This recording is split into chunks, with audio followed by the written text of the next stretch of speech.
Mais ce qui est nouveau maintenant, ce sont des Hegeliens libéraux du centre. Il y a tout un mouvement, par exemple, toute cette école, ce qu'on appelle en anglais Pittsburgh Hegelians, Brandom, John McDowell, et il y a pour les identifier, maintenant je parle comme membre de notre police secrète, comment identifier l'ennemi, le signe de reconnaissance, c'est précisément reconnaissance, recognition. Il y a deux traits de cette version libérale de Hegel. D'un côté, l'horizon politique ultime de Hegel, c'est celui de la reconnaissance libre. C'est pas enregistré là, ou quoi? Pas... Ça redémarre, c'est parti. Mais si vous êtes un bon KGB, vous avez une autre micro. Il y a partout. Non, sérieusement. Donc d'un côté, c'est ce libéralisme politique, Hegel, et de l'autre côté, c'est une neutralisation ontologique de Hegel. On dit, on doit totalement oublier ontologie ou quoi.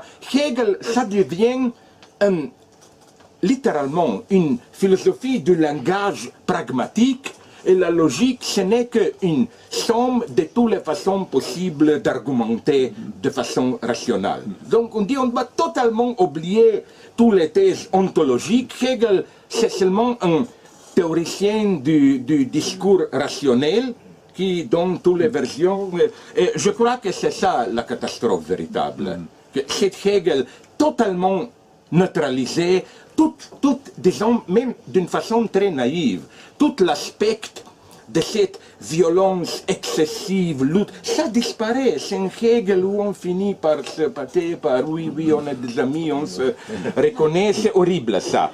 Une autre chose, maintenant ça serait peut-être un peu plus problématique, mais j'espère que tu serais d'accord parce que c'est quelque chose qu'on a été accusé même par quelqu'un de nos élevés ensemble. Cette idée qui a besoin de la logique de Hegel, c'est abstrait, maintenant il y a des luttes concrètes. Comme un de nos amis a dit en Angleterre récemment, organiser la réunion des travailleurs à l'université, comment dire, de cleaning ladies, les femmes qui... Ça c'est plus important que d'écrire un livre sur Hegel, etc. Mon problème c'est ça, et on cite Marx, non? Je crois qu'on doit problématiser un peu ça. La grande thèse 11, non, les philosophes ont seulement interprété le monde, on doit le changer. La première question que je pose ici, c'est d'une façon bien anglo-saxon, empirique, mais qui sont ces philosophes qui ont seulement interprété le monde? Presque aucun. Platon, non, il est même allé à Syracuse pour changer. Au contraire, tous les philosophes ont eu un projet comment changer, sauf un, Hegel. Et c'est lui exactement qui a contribué plus que tous les autres au changement du monde, non? Donc, on doit être beaucoup plus attentif ici, et pour vous amuser un tout petit peu, j'espère que vous ne connaissez pas, il y a une... Lénine a été comme ça, la catastrophe totale, c'est-à-dire l'éclat de première... C'est l'éloge de la grande logique. Mais compte, la Première Guerre mondiale, qu'est-ce qu'il fait? Subtraction, non? Il se retire à Suisse et il lit la logique de Hegel. Et quelle est sa conclusion? Vous la connaissez? Ah, ça c'est l'autre. Mais quand même, on doit passer par... Même chez Marx, pour moi, le moment le plus poétique de Marx, c'est qu'autour du temps de Commune de Paris, il y avait pour 1 mois, 2 mois, peut-être l'illusion que peut-être c'est déjà le temps de la Révolution européenne. Et Marx écrit une lettre tellement belle pour moi à Engels où il dit « Mais pourquoi la Révolution? Je n'ai pas encore fini le Capital. » C'est tellement authentique, c'est tellement correct. Ça, non? Je crois que notre attitude doit être quelle? Je m'excuse si vous connaissez cette blague, mais c'est ma blague préférée. Que quand j'étais jeune dans un pays socialiste, dans tous les lieux dans l'école, on aura cette formule fameuse de Lénine aux jeunes gens. Comment on dit ça? Learn, apprendre. Oui, apprendre. Apprendre. C'est la réponse de Lénine à qu'est-ce qu'on doit faire comme un jeune homme, non? Apprendre.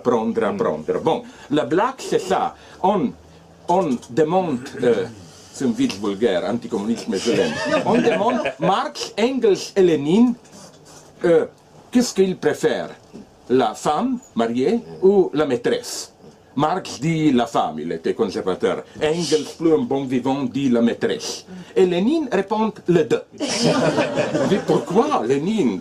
Il a été un ascétique, est-ce qu'il a été un pervers secret? Et on a dit pourquoi? Mais pourquoi? Lénine répond pour que je puisse dire à ma femme que je suis chez ma maîtresse et à ma maîtresse que je suis près de ma femme. Et on lui demande, mais qu'est-ce que tu fais pendant? Je apprends. Et c'est totalement correct.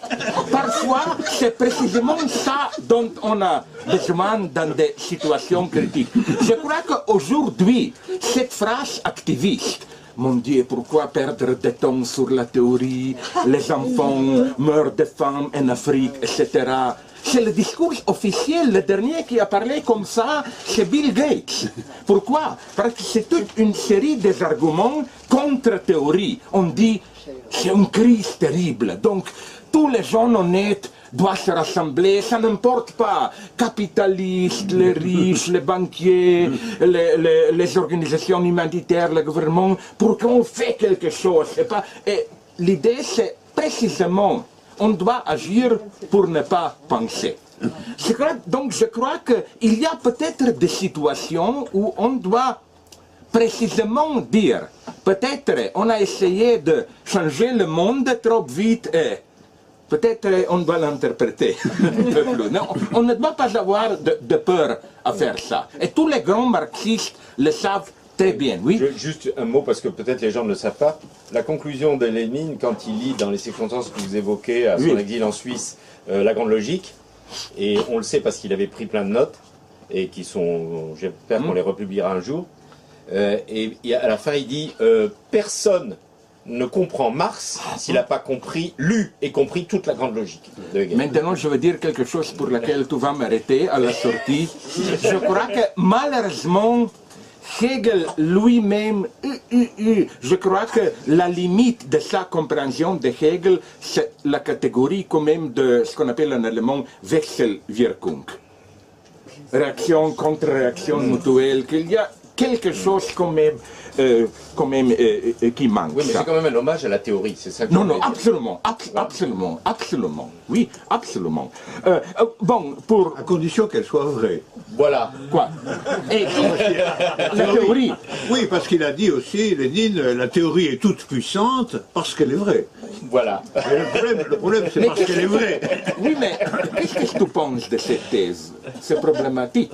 Non, je ne suis pas contre, mais c'est une question très sérieuse, comment l'interpréter. Parce que je peux imaginer une situation où la vérité au niveau vulgaire des faits, c'est vrai, mais à un niveau positiviste, mais c'est faux politiquement. Par exemple, pour te donner un exemple que j'utilise toujours, la fin de la République démocratique d'Allemagne, il y avait d'un côté les annexionnistes, on ne doit que rejoindre l'Ouest. Il y avait Heiner Müller et quelques utopiens qui pensent peut-être c'est une chance unique d'un autre socialisme, bien que Heiner Müller et ses amis ont été peut-être des utopistes, bien que la vérité a été du côté des annexionnistes pro-occidentaux, mais quand même il y avait un élément de vérité. Ce que sous une forme utopique négative a été sauvé par Heiner Müller, c'est l'ami. C'est simplement cette idée que non, le capitalisme libéral n'est pas la réponse finale, non, que des problèmes existent. Si je peux m'interrompre seulement, finir, donc je veux passer sur cela, comment la même liste que tu as décrit, on peut définir presque toutes les philosophies après Platon comme réfutation de Platon, exactement la même chose vaut pour Descartes et aussi pour Hegel. Presque toute la philosophie après Hegel, c'est une espèce d'anti-hegelianisme. Deux choses seulement. Premièrement, la question très élémentaire. Pourquoi Hegel? Pourquoi, comme je dis parfois même, revenir à Hegel? Parce que c'est une thèse un peu problématique pour des marxistes orthodoxes, je veux me couvrir devant une autorité, je veux me référer à toi. Quand tu dis contre cette idée historique d'un développement organique historique vers le communisme, etc., je suis juste un peu plus pessimiste que Marx. Je crois que Marx a encore cru que la situation de son temps ouvre une, comme le disent des marxistes comme Lukács, objektive Möglichkeit, possibilité objective pour la révolution, et qu'il y a un agent historique, la classe ouvrière organisée, qui peut fonctionner comme l'agent de cette nécessité. C'est une position totalement interdite par Hegel. Hegel est beaucoup plus ouvert à la contingence. Deuxième raison pourquoi revenir à Hegel. Je crois qu'aujourd'hui, notre situation est d'une certaine façon beaucoup plus proche à celle de Hegel, pour simplifier les choses jusqu'au bout. Quelle est la situation hegelienne? Il y avait un grand essai de la libération. Et Hegel le pense, je suis un vieux jacobin comme toi, je ne suis pas d'accord avec Hegel, mais la vision de Hegel a été que ça a fini par un échec, la terreur, blabla, mais quand même, on doit admettre que Hegel n'a jamais tiré la conclusion ou bien conservative, donc la révolution a été une catastrophe, on doit revenir, mais aussi il a toujours rejeté la version libérale, le rêve idéologique de 1989 contre 93. C'est-à-dire la première étape, c'est bon. Non, Hegel a vu absolument la nécessité, et le problème de Hegel n'est pas, c'est dans ces conditions de l'échec, comment sauver l'héritage de la révolution, comment la répéter. Et je crois qu'aujourd'hui, c'est ça exactement notre problème. Dans le XXe siècle, il y avait un effort gigantesque de libération. Bon, on ne doit pas le discréditer totalement. Il y a quand même quelques résultats, éducation, etc. Mais disons, à la fin, ça a fini, stalinisme, blabla, Deng Xiaoping, dans un échec. Et précisément, comment insister sur cet héritage? On ne doit pas dire, oh, le jeu est fini. Même pour vous dire brutalement, il est un crétin, mais un crétin demi-honnête. Francis Fukuyama. Pourquoi? Quand il m'a dit, même Fukuyama n'est plus fukuyamaïste. Il reconnaît aujourd'hui que des problèmes d'écologie, de biogénétique, de propriété intellectuelle, que c'est une limite insoutenable pour le capitalisme libéral, que ça ne marche pas. Donc, c'est ça pour moi, répéter. La chouette de Minerve est passée sur Fukuyama aussi. Oui, là. Oui. La chouette de Minerve est passée aussi, venue éclairer Fukuyama le lendemain matin. Je ne suis ici qu'un bon marxiste parce que Marx a toujours souligné qu'on peut, ça a été son cas à propos de Balzac, qu'on peut apprendre beaucoup plus des conservateurs honnêtes qui confrontent les antagonismes.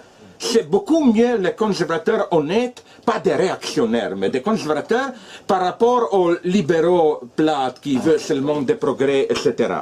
Donc, pour finir, je ne dis pas que Hegel le sait tout, et je cite quelque part dans mon livre, c'est très intéressant, comme tu l'as signé, de le voir comment ouverte Hegel, par exemple, Hegel n'a absolument pas pensé que c'est la fin d'histoire. Dans la préface de son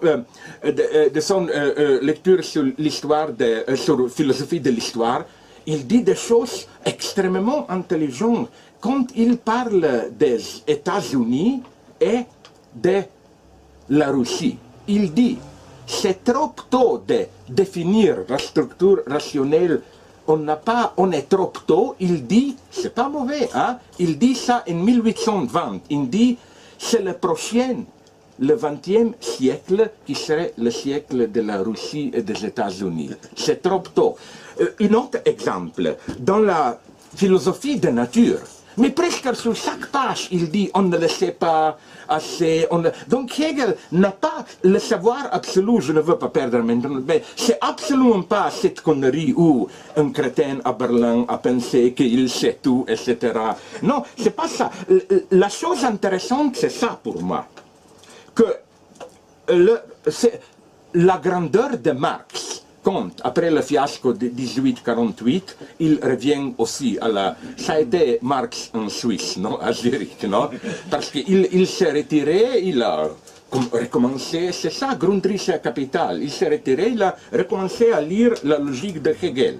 Et la grandeur de Marx, c'est de montrer, c'est un point très beau, développé par mon ami marxiste américain Frederick Jameson, que, en ce qui concerne l'économie, Hegel, c'est pas que Hegel n'a pas... Non, Hegel n'a pas été assez hegelien là. Qu'il y a un aspect... C'est pourquoi dans tous les passages clés du Capital, et spécialement Grundrisse, il y a des références hegeliennes. Par exemple, quand Marx décrit le passage de l'argent au capital, c'est tout à fait dans le terme hegelien. La substance, la neutralité de l'argent devient sujet de son propre automouvement, etc. Et la reproche élémentaire de Marx à Hegel, c'est précisément que capitalisme, que l'idée, pour des raisons historiques, blabla, Hegel a réduit le capitalisme à ce type de capitalisme de Adam Smith, des artisans individuels, Epson, blabla. Il n'a pas encore vu précisément l'aspect hegelien du capitalisme. Non? Et la grandeur de Marx, c'est précisément d'une certaine façon hegelianisé. Et il y a un autre côté qui est, avec ça, tu peux me croire ou pas, mais quand même, je veux finir, non? Je ne te crois jamais. Oui,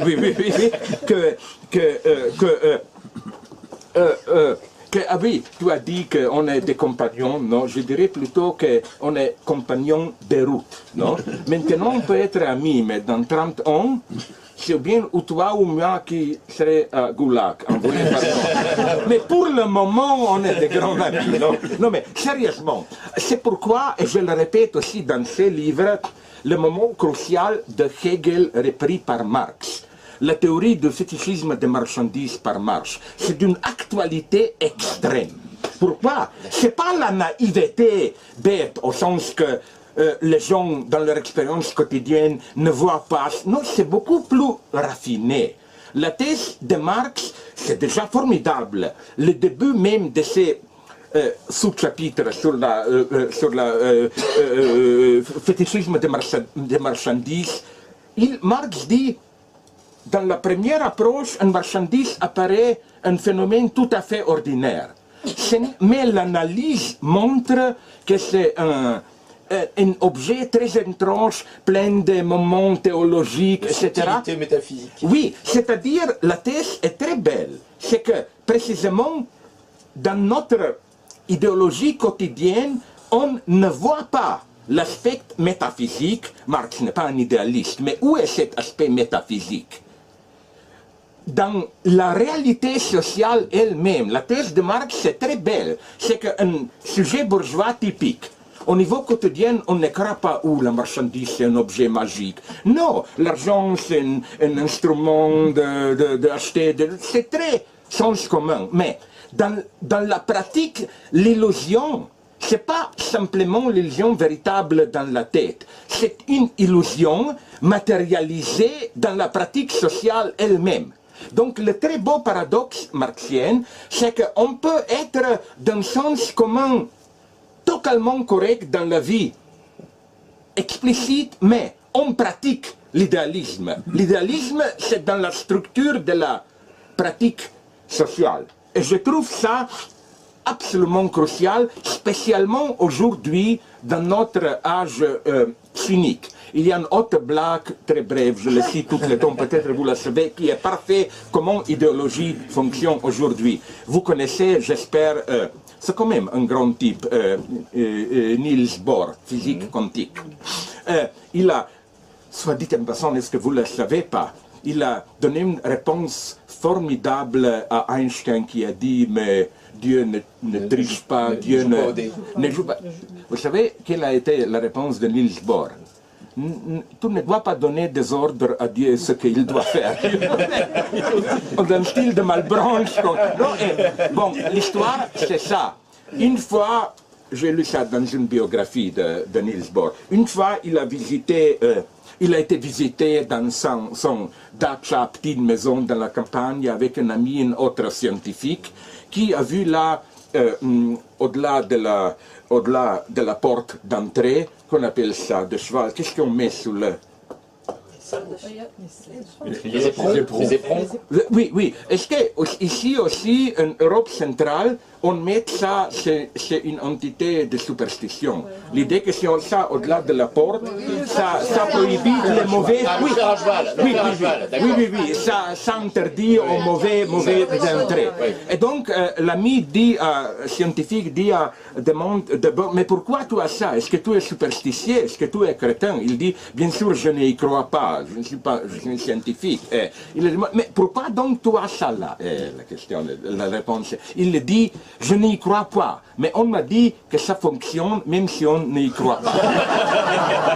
C'est ça l'idéologie, c'est ça aujourd'hui, liberté et démocratie, on est tous cyniques, mais on fait comme si on n'y croit pas, non? Et on peut vraiment apprendre beaucoup, et dans ce sens, on doit lire. Je ne dis pas, j'essaie même à être critique, j'ai des points très précis, les points critiques à propos Hegel, etc. Non, mais de ces points précis, je crois que Hegel, comment le dire, n'est pas mort, et j'aime beaucoup, j'ai utilisé ça dans un autre livre, Adorno, dans son petit livre, Les 3 essais sur Hegel, il dit que c'est totalement erroné, cette question historiciste, arrogante, qu'est-ce que Hegel, qu'est-ce que ça veut dire de notre vue? Qu'est-ce que ça peut nous dire encore aujourd'hui? Adorno dit, c'est quand même beau, qu'on doit renverser la question. Notre contemporanéité, qu'est-ce que ça veut dire aux yeux de Hegel? On doit retourner la question. Plus que jamais, on doit faire ça aujourd'hui. Et voilà. Bravo. Si on va éditer ça, je veux qu'on y mette le mot final des camarades Staline. On était accompagnés par un applaudissement Unanime. Unanime, oui. Ah non, mais Staline, là, il fait, tu ne le sais pas, il fait une chose géniale, là. Staline dit, s'écrit quelque part dans l'histoire de...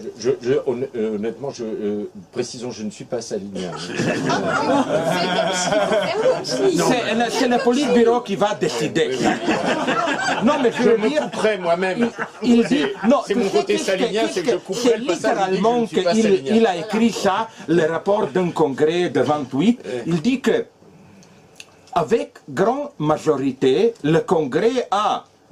avec unanimité accepter les propos des camarades Staline. Donc, majorité, unanimité. C'est la minorité disparaît. Non? Et il y a une autre formulation absolument géniale de Staline, de cette même époque, quand il a été... la question lui a été posée par un journaliste, quelle déviation est pire?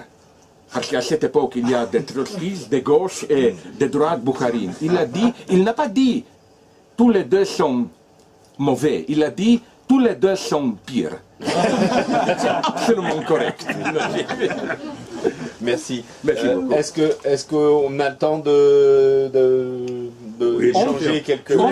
On prétend qu'on est dans une démocratie, oui. Mais si tu es un bon stalinien, j'espère que tu as déjà distribué des questions. C'est là que, là aussi, je couperai, parce que, évidemment, sans ça, je suis surveillé. Non, mais moi, je voulais quand même faire une remarque intercalaire de façon à lui donner des raisons de préparer ma venue au Goulag. Oui. Tu n'as pas répondu à ma question. Qui était la question de... La question de savoir si Hegel, c'était une théorie de l'impossible substituée à une théorie de la possibilité. Désolé, je vais être vraiment vite. Je crois qu'on peut vraiment... De quelle façon? Tout le mouvement dialectique, c'est que on a un concept et on essaye à l'actualiser, réaliser, et on bute sur un impossible. Mais pourquoi est impossible irréductible? Par exemple, à la fin, on n'obtient pas une réalité qui corresponde parfaitement à ce concept. À la fin, le résultat, c'est toujours qu'on doit laisser tomber le concept lui-même et passer à un autre concept. Par exemple, la théorie hegelienne d'État, c'est bien sûr à la recherche d'un état rationnel, etc., de la réconciliation. Et le résultat de Hegel, c'est pas à la fin ce qu'il écrit là dans la philosophie de Dirac, que c'est... Non, c'est la limite, c'est pourquoi on doit passer dans la communauté religieuse, même ça ne fonctionne pas, on doit passer à la logique. Non, je crois que l'impossibilité est irréductible. À la fin de la logique, c'est déjà Lénine, il a perçu très bien ça, que là, à la fin de la logique, l'idée absolue, c'est simplement une description abrégée du chemin. C'est pas... Non, l'impossibilité est irréductible. C'est pourquoi la métaphore de Hegel, c'est toujours une circulation répétée. Et une fois, dans mon conflit amical, il y a 30 ans, avec Jacqueline Miller, quand il a dit, mais quand même, la métaphore hegelienne, c'est le cercle de cercle. Et la métaphore de Lacan, c'est de 8 intérieur. Je le cite quelque part. Non, Hegel dit, le modèle de dialectique, c'est le 8 intérieur. Il le dit. Non, mais c'est vraiment quelque chose de horrible à Hegel. On a toujours de nouveau cette expérience qu'on pense, voilà, on lui a, slovène, on dit d'une façon vulgaire, on lui a craqué les testicules, quoi. On le tient, et toujours, non, désolé, il l'a déjà vu. Donc c'est ça ma thèse. C'est la réponse. Oui. À la question. Oui, que précisément, chez Hegel, la réconciliation ne veut pas dire qu'on abolit l'impossibilité, mais précisément qu'on reconnaît la nature constitutive de l'impossibilité. Et donc il est quand même très proche de la formule lacanienne selon laquelle le réel c'est l'impossible. Absolument, oui, oui. Et c'est ça, comme je l'ai déjà dit, tout le problème pour moi avec Lacan, le vieux Lacan, il y a même un retour de Hegel chez Kant, c'est lui. Mais je crois que c'est un grand paradoxe, plus qu'il devient dans ces derniers séminaires, bien que même là, j'ai une position très dissidente, c'est très brutal de dire ça. Je m'intéresse si tu serais d'accord. Je crois que quand même, les dernières années de Lacan, après le séminaire Saint-Homme sur Joyce, c'est quand même une régression. Je crois qu'il y a quelques séminaires logiques du fantasme encore, etc., qui est le sommet. Là, il voit le problème, c'est un impasse. Et après, toutes ces dernières formules de résoudre l'impasse, c'est tragique, c'est un échec. Pourquoi? Parce que j'ai été toujours contre cette idée de chercher un dernier moment, quand un grand penseur est en train de mourir, et penser qu'il y a là un secret final. Même, j'ai été dans ces temps membre du cercle lacanien, et je me souviens, la dernière maîtresse officielle de Lacan, Catherine Millot, toute son statut elle a été là quand Lacan, au moment de mort. Il a dit toute une mythologie que juste avant de mourir, il a dit à elle, je ne sais pas quelle a été. Quand même le rapport sexuel avec toi existe ou pas. Toute son carrière a été d'expliquer quel est le secret que... Non, je ne crois pas ça. Je ne le crois pas ça. Il y a avec beaucoup des auteurs où la logique est bien différente. Il a une grande tension, c'est le moment authentique, et les dernières années, c'est plutôt une régression. Je pense que c'est parce qu'il y a aussi là une question hegelienne. Tu as parlé justement de la question de la fin. Et c'est un grand opérateur à partir duquel on peut interroger Hegel. Puisque dans la conception classique, il est considéré comme le théoricien de la fin de l'histoire, ou, en prenant un autre exemple très simple, la fin de l'art. Or, en réalité, on sait très bien que c'est toujours un malentendu, parce qu'en réalité, il n'y a pas de fin. Il n'y a pas de fin au sens du réel. Voilà un de nos ennemis. Ok, dans ma magnitude extrême, non, je te laisse finir. Laisse-moi finir, parce que c'était une question que je t'adressais. Il me semble que, en réalité, la fin de Lacan, par exemple, dont tu viens de parler, c'est le moment où la figure qui surgit, c'est la figure de Oedipe Apollon. C'est-à-dire, il va y avoir une disparition énigmatique, en réalité. Oui. Il va y avoir une disparition énigmatique dont on ne sait pas si elle est la fin ou de quoi elle est la fin. Bien sûr, on peut dire Lacan est mort, empiriquement. Oui. Mais si on pose en termes de l'œuvre, je pense que l'œuvre elle-même Et il aura attesté jusqu'au bout de l'impossibilité de sa fin. C'est ça le problème. Oui, oui. Et donc, c'est pour ça qu'il y a la légende du dernier mot qu'il aurait confié. Mais moi, ce que je pense, c'est la figure de Dippacolone. C'est-à-dire qu'elle était... Tout à fait d'accord, parce que moi, j'avais toujours des problèmes, et je crois que Lacan aussi, avec l'Antigone. Pour moi, l'Antigone, c'est extrêmement problématique, et je crois que dans le séminaire qui vient après Éthique de la psychanalyse, c'est le transfert, non? Ok, au début, tout le monde connaît son impression de Socrate. Mais pour moi, beaucoup plus intéressant, c'est la lecture de Claudel, Cygne de Coufontaine, Otage. C'est là, je crois que la figure de Cygne, avec ses gestes à la fin, c'est presque une autocritique d'Antigone. C'est crucial de lire Antigone avec Claudel, non? Et pour vous amuser, maintenant, c'est pas une blague, je t'ai déjà dit ça, j'ai juste fini en anglais, une nouvelle version, c'est pas un vite, c'est sérieux, brechtienne, disons, de Antigone. J'ai réécrit Antigone dans le style de Brecht de cette pièce de théâtre didactique, Ja-Sager, Nein-Sagers, c'est-à-dire j'ai réécrit Antigone, j'espère que toi, comme Staline, tu serais d'accord, et ça a été immédiatement accepté à Volksbühne. Castorp va monter ça l'année prochaine. Ma version, c'est celle. À un certain moment, le grand conflit entre Créon et Antigone, à ce moment, il y a trois versions. La première version, c'est celle de Sophocle. On la connaît. Dans la deuxième version, Antigone gagne. Elle convainc Créon, oui, blablabla, et le résultat, c'est une catastrophe totale. Parce que comme Créon l'a prévu, les gens ont furieux, on ne peut pas donner une funéraille propre à un traître, et toute la ville est dans le feu détruite, et dans la scène finale de la deuxième version, c'est Antigona marche au Thèbes, tout est détruit, et il répète sa grande ligne, j'ai été créé pour amour. Et le cœur lui répond, mais crétin, mais c'est toi qui as causé ça. C'est ça, la troisième version, c'est la version préférée. Au milieu du conflit entre le grand débat entre Antigone et Créon, le cœur intervient. Le cœur, c'est d'habitude la voix de la bêtise, non? C'est des proverbes, des stupidités, etc., non? Mais là, c'est un autre cœur.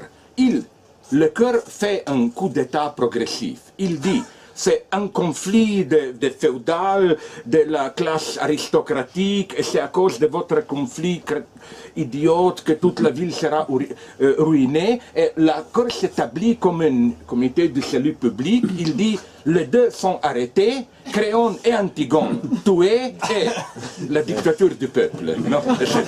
Ah, c'est la bonne réponse. Oui. Et ça, vraiment, c'est déjà... on peut déjà l'acheter en allemand, Fischer Verlag, le mois prochain, ça va paraître à Bloomsbury Press. Parce que j'espère que ça sera donné à Paris, en France. Si quelqu'un veut le faire, voilà, je fais un peu de propagande. Je voulais juste rappeler une petite chose, c'est que, pour parler de deux personnes, on a parlé, je ne sais pas du tout pour avoir le dernier mot, mais pour clarifier un point où il y a peut-être un malentendu, Althusser avait félicité, paraît-il, Staline, lapsus révélateur, avait félicité Staline quand Staline avait condamné le principe de la double négation. Oui, mais parce que la version althusérienne de la double négation, c'était simplicité. Non, mais j'ai mis tous les deux dans le même sac pourri, hein, entre parenthèses, sur ce plan-là, du point de vue du rapport à Hegel. Hein. Mais une autre chose, je connais quelqu'un aux États-Unis, je ne sais pas combien de contacts tu avais avec Althusser, qui s'appelle Warren Montag, qui est un spinozien, maintenant il est plus proche de Hegel, il a été très proche dans la dernière dizaine d'années avec Althusser.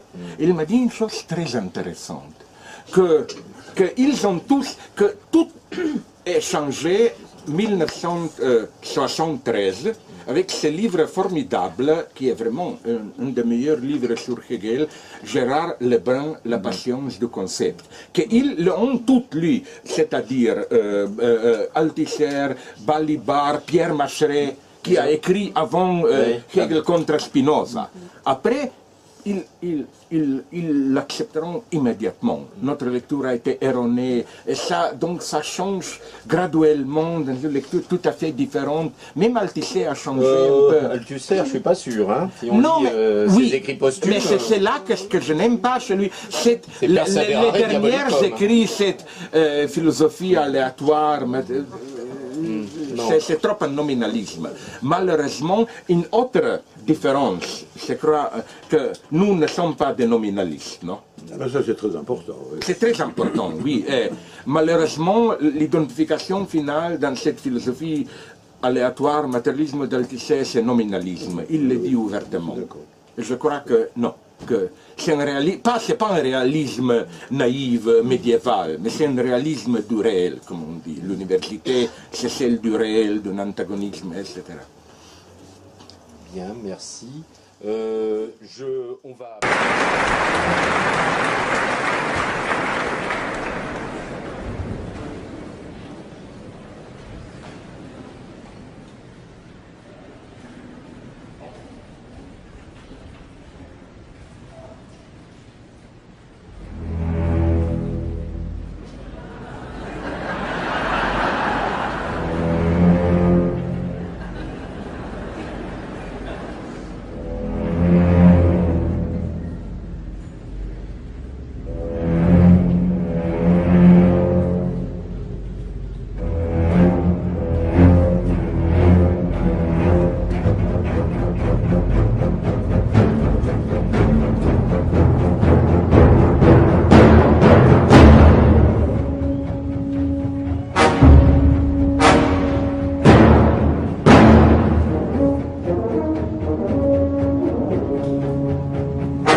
Lui de la reconnaissance libre, c'est pas enregistré là, ou quoi?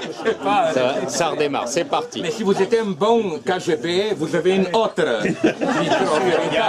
il y a partout. Non, sérieusement. Donc d'un côté, c'est ce libéralisme politique, Hegel, et de l'autre côté, c'est une neutralisation ontologique de Hegel. On dit, on doit totalement oublier ontologie ou quoi. Hegel, ça devient littéralement une philosophie du langage pragmatique, et la logique, ce n'est qu'une somme de toutes les façons possibles d'argumenter de façon rationnelle. Donc on dit on doit totalement oublier toutes les thèses ontologiques. Hegel, c'est seulement un théoricien du discours. La réunion des travailleurs à l'université, comment dire, de cleaning ladies, les femmes qui... Ça, c'est plus important que d'écrire un livre sur Hegel, etc. Mon problème, c'est ça. Et on cite Marx, non? Je crois qu'on doit problématiser un peu ça. La grande thèse 11, non? Les philosophes ont seulement interprété le monde, on doit le changer. La première question que je pose ici, c'est d'une façon bien anglo-saxon, empirique, mais qui sont ces philosophes qui ont seulement interprété le monde? Presque aucun. Platon, non, il est même allé à Syracuse pour changer.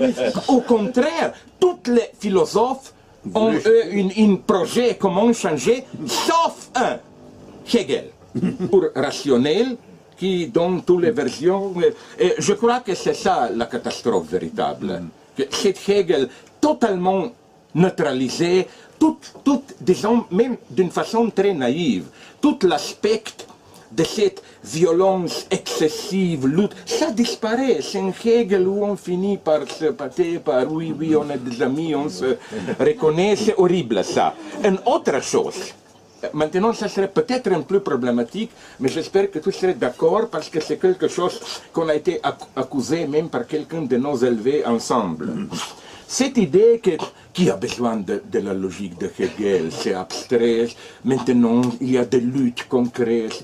Comme un de nos amis a dit en Angleterre récemment, organiser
Mais ce qui est nouveau maintenant, ce sont des Hegeliens libéraux du centre. Il y a tout un mouvement, par exemple,